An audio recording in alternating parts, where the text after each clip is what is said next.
조갑제TV 시청자 여러분 안녕하십니까? 저는 조갑제닷컴의 조세별입니다. 2022년 9월 26일 밤 9시를 가리키고 있습니다. 윤석열 대통령의 비속어 논란이 MBC와 여권 사이의 전쟁으로 비화되고 있습니다.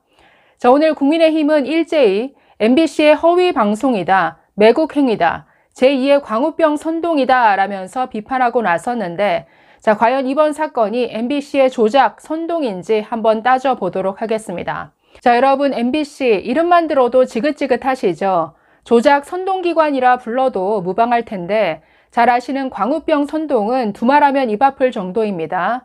자, 이 외에도 최근에 채널A 사건이 대표적이죠. 채널A 사건은 한동훈, 나아가서 윤석열을 타겟으로 한 MBC와 사기꾼 지모씨, 그리고 최강욱, 황희석과 같은 여권 인사들, 이들이 공모해서 함정을 판 기획 사건이었다. 이게 저의 생각입니다.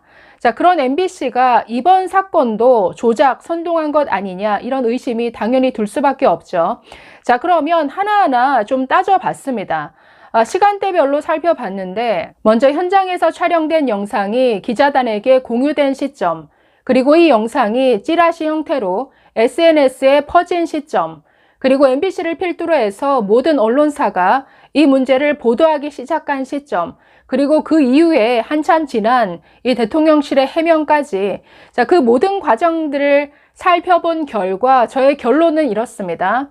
자, MBC의 악의적인 보도는 맞다. 자, 4가지 점에서 MBC의 악의적 보도는 맞다입니다. 자, 그런데 MBC의 문제는 잠시 후에 살펴볼 텐데 MBC의 문제만큼이나 더 큰 문제는 대통령실의 초기 대응이었습니다. 완전히 흐리멍텅한 잘못된 초기 대응 때문에 이 사건이 이 지경까지 되었다라는 것이죠. 자, 그래서 먼저 대통령실의 초기 대응이 대체 뭐가 문제였느냐? 아니, 초기 대응은 딱 하나였습니다. 제발 보도하지 말아주세요. 아니, 보도를 밀어달라. 외교적인 파장이 있을 수 있다. 그러니 보도를 자제해달라. 이 말만 하고 있습니다. 아니, 이렇게 얘기할 게 아니라 주의를 줬어야죠. 해당 발언의 당사자인 대통령으로부터 확인이 되기 전까지 이걸 보도하면 이게 사실과 다를 수 있다. 분명히 경고를 했어야 됩니다. 자, 그런데 그냥 보도하지 말아주세요 라고 함으로써 그 발언이 뭔가 문제가 있는 발언이었다라는 것을 스스로 자인한 셈이 되어버렸죠. 그리고 한참이나 지나서 13시간이나 지나서 김은혜 홍보수석의 이런 해명이 있었습니다. 그 사이에 기자들은 다 같이 모여서 발언을 돌려보면서 들은 대로 기사화하기 시작한 것. 그래서 대통령실의 아주 잘못된 초기 대응이 이 문제를 더 키웠다. 그래서 MBC도 문제지만 더 큰 문제는 대통령실이 만든 것이다. 저의 결론은 이렇습니다. 자, 먼저 MBC 보도 경위에 대해서 좀 정리를 해보겠습니다. 자, 이 영상을 MBC 기자가 촬영한 것은 맞죠. 그러나 이걸 문제 삼을 수는 없습니다. 왜냐하면 풀 기자단으로 들어간 것이기 때문에 이건 방송사가 순번을 정해서 돌아가면서 찍습니다. 그리고 촬영한 즉시 모든 기자단에게 공유를 즉시 하도록 되어 있기 때문에 MBC가 이걸 촬영한 것, 이것 자체를 문제 삼을 수는 없습니다. 그런데 자, 공식적인 보도 시점이 있죠. 그런데 보도 시점 이전에 이미 SNS상에 이 영상이 돌았습니다. 거기에 과연 MBC가 이 영상을 유출을 했느냐, 아니면 MBC 외에 이 영상을 받은 다른 언론사 중에 누군가가 이 영상을 유출한 것이냐, 이건 따져봐야 될 대목이죠. 자, 어찌되었든 MBC 기자가 이 영상을 촬영했고 기자들에게 공유를 했습니다. 자, 공유를 한 시점이 8시 이전인데 자, 그 사건 경위에 대해서는 오늘 MBC가 그 해명 입장문을 냈는데 여기에 잘 정리가 되어 있습니다. 이건 팩트입니다. 자, 이 내용으로 한번 볼까요? 자, 이 영상은 영상 취재 기자가 촬영 후 바로 각 방송사로 보냈고 이 영상을 대통령실 기자들이 비속어 발언 내용을 확인해서 대통령실 기자들과 공유한 시각이 22일 오전 8시 이전이었다라고 했습니다. 즉 8시 훨씬 이전에 이미 영상이 전 방송사가 다 공유가 되었고 뭔가 비속어가 그 안에 들어있다라는 내용을 다 확인했다라는 것이죠. 그리고 현장에 있던 대통령실 기자들이 이 사실을 다 알게 됐다라는 겁니다. 자, 쭉 보시면 당시 뉴욕 호텔에 마련된 프레스 센터에서 여러 기자가 같이 영상을 돌려보면서 발언을 확인했고, 이 자리에는 대통령실 직원까지 관련 내용을 같이 봤다고 합니다. 자, 이런 내용은 오전 8시를 전후해 국내 정치부 기자들의 단톡방에도 이른바 밭의 형태로 급속히 퍼집니다. 자, 밭이라는 것은 단톡방에 받은 글이라는 형태로 올리는 글인데 잠시 후에 보여드리겠습니다. 자, 이른바 밭의 형태로 오전 8시를 전후해 국회 기자들에게 퍼진 내용을 정치인들이 파악하는 것이 그렇게 어려운 일은 아닐 수도 있을 겁니다. 자, 8시 전후로 해서 뭔가 비속어가 들어간 영상이 촬영이 되었다. 이걸 전부 다 알게 됐다라는 거죠. 자, 기자들 사이에서 이 내용을 다 공유하고 있었다라는 것을 저 단톡방 내용을 통해 확인해 볼 수 있는데, 자, 내용 한번 보실까요? 자, 내용을 보시면 오전 9시 40분이라고 되어 있는데, 저 내용을 보도할 것인지를 두고 현지에 있던 기자들이 서울에 있던 본사와 주고받은 이런 내용들입니다. 자, 이렇게 되어 있죠. 바이든 주최 글로벌 펀드 재정 공약 회의에 참석했던 윤 대통령이 박진 장관과 걸어 나오면서 국회에서 이들이 승인 안 해주면 바이든이 쪽팔려서 어떡하냐라고 말한 게 카메라에 잡혔습니다. 자, 또 공지. 포럼 행사 퇴장 당시 대통령 발언 싱크에 대해서 대통령실에서 간곡한 요청이 들어왔습니다.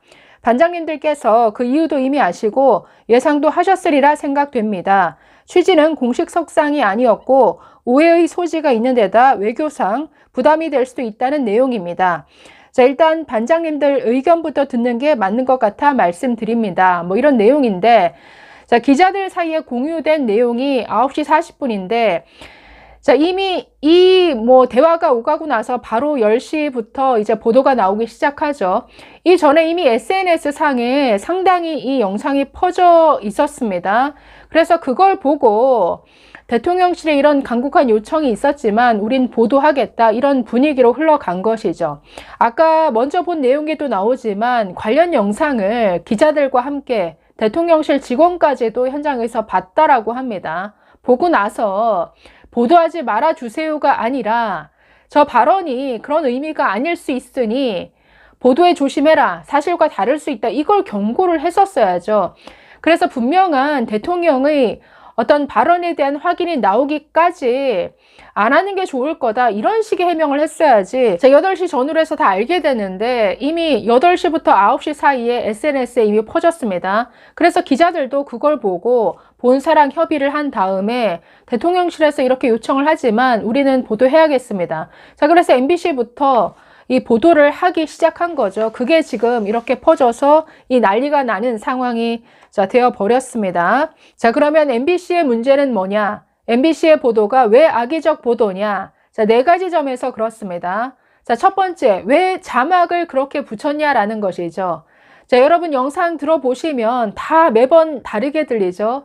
들을 때마다 바이든이 쪽팔리겠다, 이렇게 들리기도 하고, 대통령실의 해명처럼 우리 국회에서 승인 안 해주고 난리면 이렇게도 들리긴 합니다.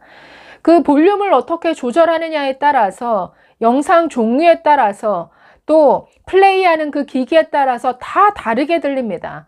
자, 그래서 영상을 바이든이 쪽팔리겠다라고 자막을 딱 붙여놓으니까 그렇게만 들리고 그게 사람들 머릿속에 딱 각인이 되어버리죠. 자, 이걸 최초에 한 언론사가 바로 MBC라는 거죠. 아니, 찌라시 형태로 SNS에 떠도는 것을 공중파가 이걸 받아서 자신의 공식 유튜브 채널에 그런 자막을, 아주 불확실한 상태에서 그런 자막을 붙였다라는 것, 이것 자체가 굉장히 큰 왜곡이 될 수 있죠. 두 번째는 대통령, 그러니까 발언 당사자로부터 확인을 하지 않았습니다. 이건 대통령실의 초기 대응 실패인 면도 있지만 이건 MBC의 잘못이죠. 당사자로부터 확인을 했어야죠. 그런데 확인 없이 그냥 그런 자막을 붙였다라는 것이죠. 자, 세 번째는 이 문제에 미국까지 끌어들였습니다. 자, 오늘 국민의힘이 이거에 대해서 비판을 했는데, 자, 이게 문제가 되고 나서 미국 너네들은 어떻게 생각하니? 미국 백악관에 이 문제에 대해서 메일을 보내서 당신들의 입장은 뭐냐 이걸 물어봤다라는 거죠. 이 문제에 백악관까지 끌어들인 것, 이건 완전히 악의적이죠. 네 번째는 백악관에서 해명이 왔습니다. 우리는 노코멘트 하겠다. 그러나 여전히 한미 간의 이 동맹은 굳건하다. 자, 이런 답장을 보냈는데 뒤에 정말 아직까지 우리는 굳건한 동맹이다. 이걸 확인한다. 이 내용은 쏙 빼버리고 노코멘트 하겠다. 그것만 또 보도를 했습니다. 이거는 정말 아주 편파적이고 악의적인 왜곡이죠. 그래서 이 네 가지 점에서 MBC의 보도 자체는 역시나 악의적 보도였다. 자, 그러나 대통령실의 초기 대응 실패가 너무나 아쉽습니다. 이뿐만이 아니라 MBC 그리고 우리나라 언론사가 보도하고 나서 AFP 통신이 이걸 보도했는데 그 기사에 분명하게 나옵니다. 이 발언에 대해서 대통령실에 확인을 요청했지만 그들이 즉답을 피했다라고 언급을 하고 있습니다. 이 부분은 정말 대통령실이 너무나 안이하게, 너무나 정말 흐리멍텅하게 대응을 해서 이 문제를 이렇게 키워버린 것이죠. 자, 그래서 MBC가 역시나 조작 선동의 달인답게 정말 악의적, 편파적 보도를 이어갔지만 못지않게 대통령실의 대응이 문제였다. 대통령실이 이 문제를 키웠다. 이렇게 말하고 싶습니다. 자, 그리고 마지막 한 가지 확인되어야 할 부분이 남아 있습니다. 바로 전 기자단이 공유한 이 영상을 누가 SNS상에 유출시켰냐라는 이 문제죠. 자, 원래 보도 시점이 정해져 있었습니다. 그 시점 이전에 이걸 각 언론사가 보도해서는 안 되는데 이걸 사전에 누군가 SNS상에 퍼뜨렸다. 만약 이 주범이 MBC라고 한다면 이건 정말 중차대한 문제죠. 그런데 이 영상을 전 언론사가 이미 공유한 이유이기 때문에 MBC가 아닐 가능성도 있습니다. 그래서 최초에 이 받은 영상을 보도 시점 이전에 SNS상에 이렇게 유통시킨 사람이 대체 누구냐, 이걸 찾는 게 중요한 문제일 것 같습니다. 정말 말 한마디로 천냥 빚을 갚는다라고 했는데 말 한마디가 이렇게 편집 풍파를 일으키네요. 여러 외교적 성과도 있을 텐데 그게 이런 논란에 정말 다 묻히게 되어서 너무나 아쉽습니다. 감사합니다.